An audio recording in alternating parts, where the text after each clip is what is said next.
Hello, my name is Anne Marie Molina, and I'm the chair of the ADU, or Accessory Dwelling Unit Committee of Making Housing and Community Happen. I came to the group about 2 years ago after my own housing story. My family was affected by medical bills, and we no longer could keep our home. And so my mother purchased a home for all of us to live together. It's a 4-bedroom in Pasadena, with the hope that we would be able to convert the garage into a separate unit so that my mother could be there and we could be in the house. Unfortunately, after we began the process of getting permits and getting architectural plans drawn up, we found out that the fees were going to be in excess of $25,000, which was over our construction budget. We had already spent $14,000 at that point and found it unaffordable, and were not able to keep going. At that time, I read an article by Dr. Jill Shook, and it talked about the importance of accessory dwelling units and how they can help our housing crisis. I got in touch with her, and after finding out about Making Housing and Community Happen, I was all in and decided to join. I feel strongly that accessory dwelling units, or sometimes known as granny flats, are a great way for our families as they change through life's different phases. I'm very happy to introduce you to my co-leader, Len Tang, who is a minister of a local church here in Pasadena, and I'd love for him to share his story. Thanks, Anne Marie, for your story. ADUs are a wonderful way to keep families together and to increase the housing supply and to provide more affordable housing. And when I began the process to try to build an ADU, I found that without guidance, it's a very daunting and expensive process. And so we wanted to find ways to make it more affordable and accessible for all the residents of Pasadena. And so our committee has set several goals, and we're partnering with the city on the pilot program that they're running right now.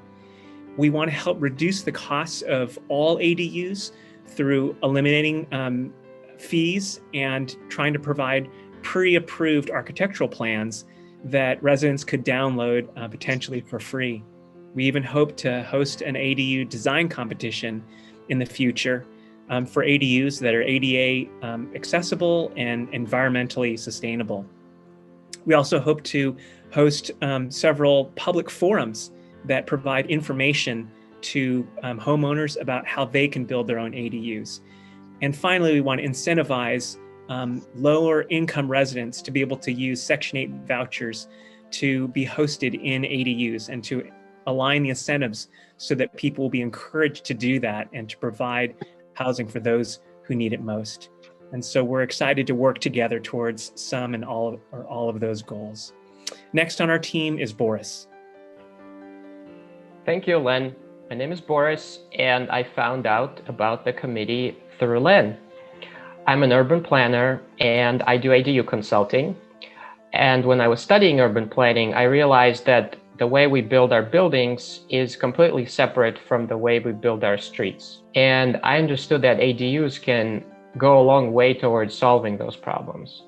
They provide affordable housing, they provide financial stability to their owners through rental income, and they create what's called soft density. Without a lot of government investment, you can provide more housing for people and expand the tax base. And a city like Pasadena needs ADUs more than ADUs need Pasadena because of those reasons. And that is why I joined the committee. And let me introduce our next team member, Leslie. Hi, when I moved to Pasadena 47 years ago, I became aware of 2 and 3 on a lots, and I was excited. I thought, what a novel idea. My family has always experienced multi-generational living. I lived with my great-grandmother, my grandmother, my aunt and uncle as a child, and sometimes we even had extra boarders.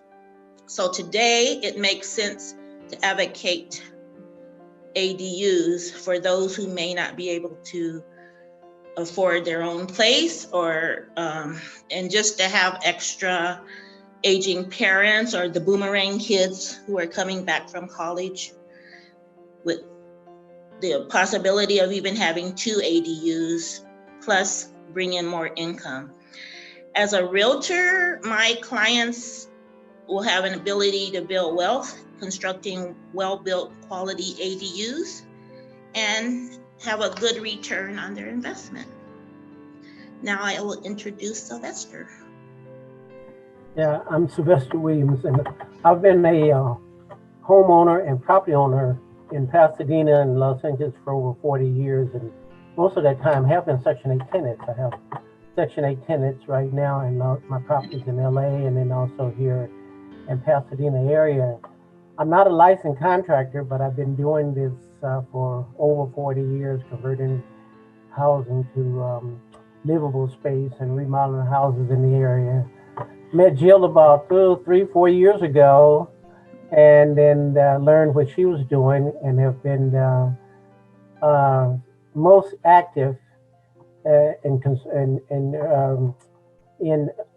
trying to find out what I can do as far as making housing affordable here in Pasadena.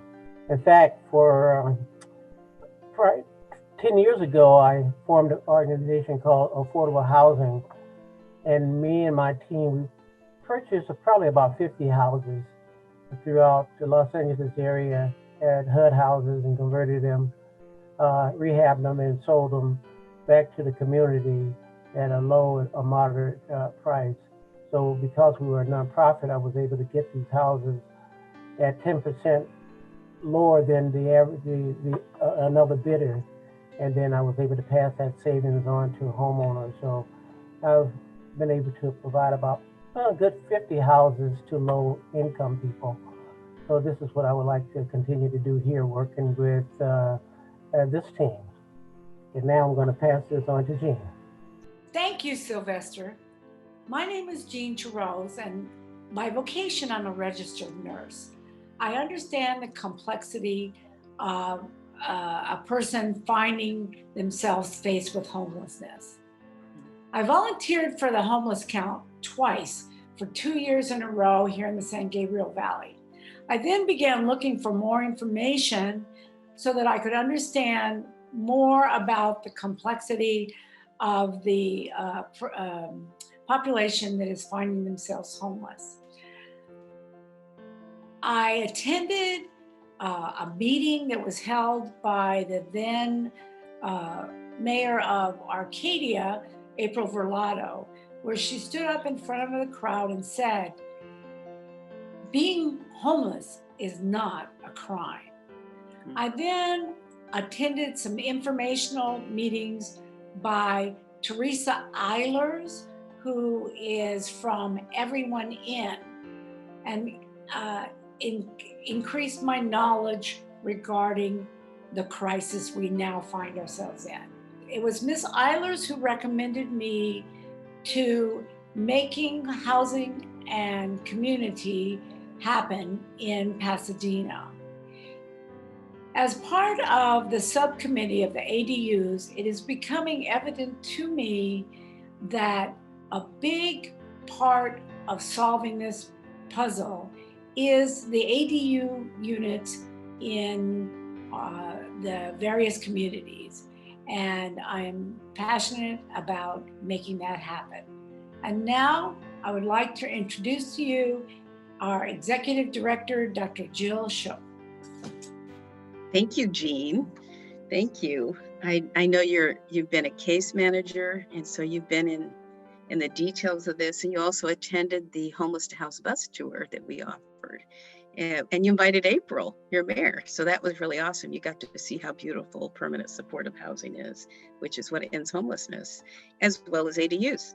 And so I'm going to give you a very brief idea of how this committee started. It was in 2003 when the state passed a policy called AB 1866. And so that basically rezoned the whole state of California, making it possible for anyone with a single family home to be able to build this little back house, which is then called secondary dwelling units. Now it's ADUs, accessory dwelling units. And so, so the caveat in that law basically said that any jurisdiction, any county or city had the opportunity to craft their own local ordinance, but they couldn't preclude ADUs.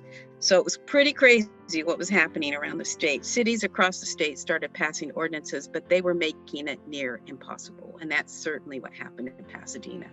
And therefore, our local ordinance was so strict that only one was built between 2003 and 2017. And so, so some of us realized that we weren't getting anywhere locally. It wasn't budging to try to shift this policy. So we got involved at the state level. And there's a whole movement to work with state senators to change these policies. So today you can build an ADU. You can actually build two, one inside your house and one outside your home. And we're very grateful that anyone today, or most everyone today, can do this. My husband and I have actually have someone who has experienced homelessness staying in our unit in the backyard. And it's really a blessing for us. We're really good at breaking things. He's great at fixing things, and a very symbiotic relationship. And so we meet with him for lunch every Wednesday, and it's just really been a transformative relationship for all of us.